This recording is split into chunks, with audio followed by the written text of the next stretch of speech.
Hey guys, welcome back to Couch Potatoes. Today we're going to be going over the top 5 games of the 90s. It's going to be exciting, so buckle up and don't forget to slap that like button before this episode begins. And now, it's time to begin. Number 5, GoldenEye 007. If you managed to make it to adulthood without playing GoldenEye, you must have been living under a rock. This was the game that all your friends would play whenever you would go to their houses. I can't think of a memory I have with an N64 that doesn't involve 4-player split screen. GoldenEye either throwing proximity mines or slapping each other to death. This game changed the approach of first-person shooter games forever, instantly making it a classic on the N64 and for years to come. So GoldenEye, I played a little bit of it, I dabbled in it, I shot people with guns, but tell me, what's it all about? It's all about, well, me and my friends, we would have proximity mine matches, which is where that's all you have is proximity mines. That sounds explosive. Or slapping. Or it was like a karate chop, but you'd run around and everybody'd be like, karate chop! And then, I like that. That sounds it was great. just so fun. And it was like the game. Like it was GoldenEye and like Cool Borders. And those are like the 2 games.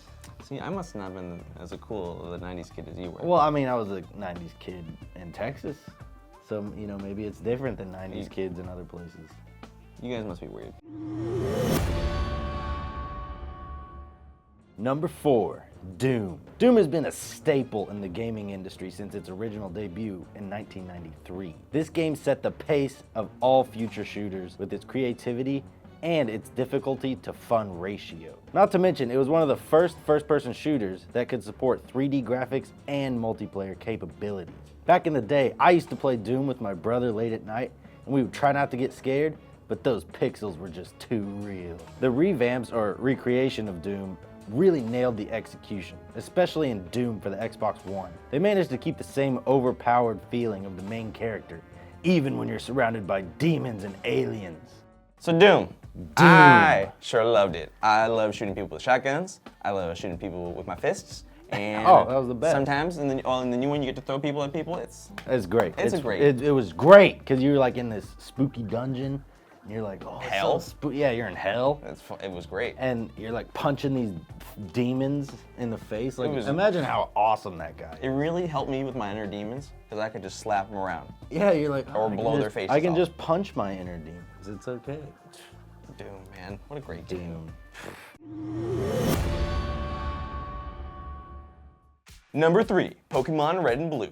The games that would spark a generation of Pokemon fans worldwide. This game allowed fans of the critically acclaimed Pokemon trading game to actually care for their pocket monsters and battle trainers and even battle the infamous Team Rocket. The greatest part of the game was that the gameplay allowed the player to play at their own speed and even create their own adventure outside the main storyline. I remember walking up to my first town and instantly connecting it to the Pokemon TV show. I wanted to instantly walk around and explore every corner to find out this game's secrets.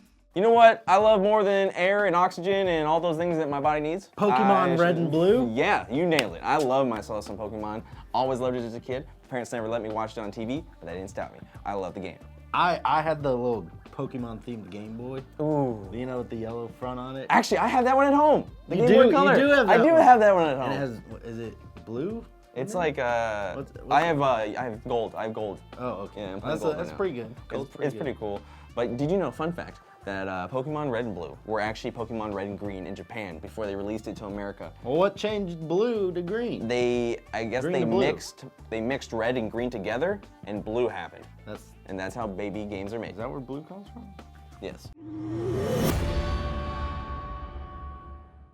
Number 2, banjo-kazooie. Banjo-kazooie will always be considered my favorite game because of the way that the game played out. I didn't rely on massively open world concepts. Rather, it focused on making the storyline, the characters, and the music the main drive behind the game. Every single level was memorable. From the underwater level with the giant shark to even the first level with the giant monkey. It was a game that knew just how to suck you into the gameplay and really keep you invested. A Kickstarter recently came out for a new game called Ukulele, which I'm sure all you 90s kids are as excited as I am about because it's the upcoming sequel to Banjo-Tooie.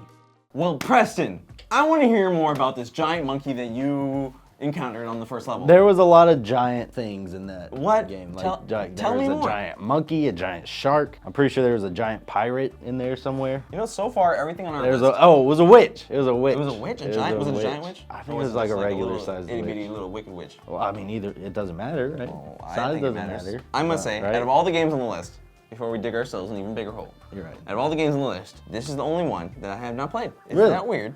Am I weird? It's a little weird. Doc, give me it straight. Am I weird? You only have 3 weeks to live.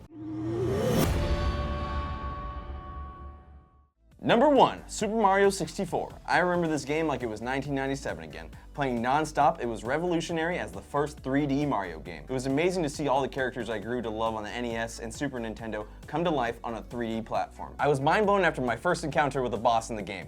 The fact that your character could toss the boss around even though he was massive made me feel invincible. But don't get me started on that stupid penguin. I had to play that level 100 times, I kept on falling off. Screw that penguin! You know where I first remember playing this game? Super Mario 64, of course, was at the dentist. The dentist? Yeah, You had my a cool dentist had a Nintendo, and I would just always go and I'd be like, Mom, I really want to go see the dentist. And my mom would be like, that's a silly thing for a kid to say. It is a silly And it was thing just for a because I wanted to play kid Super to Mario say. 64 and throw people around. Oh man, your parents didn't like love you enough to No, my parents didn't love get me. you a Nintendo 64? Actually, they did. Fun fact, my parents did, and they forgot about it one Christmas, and they sold the house with the Nintendo 64 inside the house. Oh, dude. And it was left in the basement, and so I never got my Christmas present. If you have a list Yes, if of you have a top list. 5 from your childhood, make sure to leave it down in the comments We're below. interested. There was a lot of games. There was a lot of games. It was tough to pick. We flipped coins and had handshakes.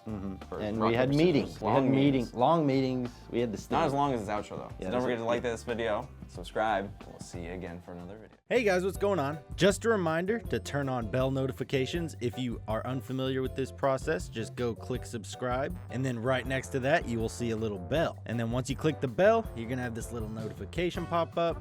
Make sure you click this little box and then save it, and there you go. We're basically best friends. You'll get all our